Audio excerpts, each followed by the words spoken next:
As President and as Commander-in-Chief, I take full responsibility for all our counterterrorism operations, including the one that inadvertently took the lives of Warren and Giovanni.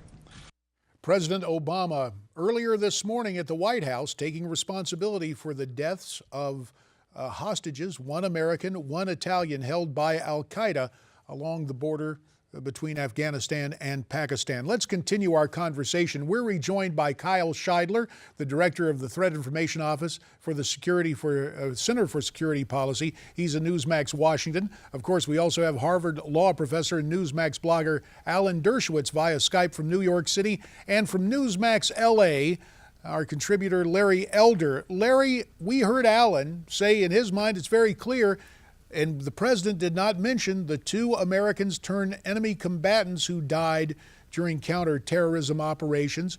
Why did the president stay away from that? And do you agree with Alan that the designation is clear? Americans who turn against the country are enemy combatants, not entitled to due process. I do agree with Alan on that. As for why the president did not mention the Americans, I don't know. Maybe he did not want to emphasize the fact that there are Americans who have sided with the enemy. My question is, why are we hearing about this now? This took place in January. I'd like to know what went into the president's calculation into telling us about this now. My suspicion is it was about ready to come out, and he might wanted to get ahead of the story. Well, let's turn to Kyle. Kyle, what were you hearing in Washington? Any buzz on this, or did this take you by surprise this morning? Well, it was news to me until I saw the story come out of the Wall Street Journal. I understand that it's typically the case the CIA needs days to even weeks to confirm the names and identities of individuals who are killed or injured in drone strikes. Sometimes doing battle damage assessments like that can be difficult and time-consuming. That said, I would have assumed that they would have had some answer well prior to now, given that the strike took place in January. Alan Dershowitz, you know your way around a court of law, but also around Washington and New York. I'm curious, Alan, do you believe the admission this morning or the announcement from the White House was prompted by press articles? Well, I think the story can't be suppressed forever. The Wall Street Journal was coming out with it. Obviously, family members had to be notified at some point.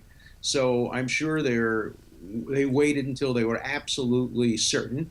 And then the news was released. Look, it's inevitable when you fight this kind of warfare, whether you use drones, whether you use boots on the ground, whether you use airplanes, there are going to be civilian deaths. You cannot fight this kind of war against terrorists who hide among civilians without there being civilian casualties. We've seen it in Syria, we've seen it in Afghanistan, we've seen it in Israel, Gaza.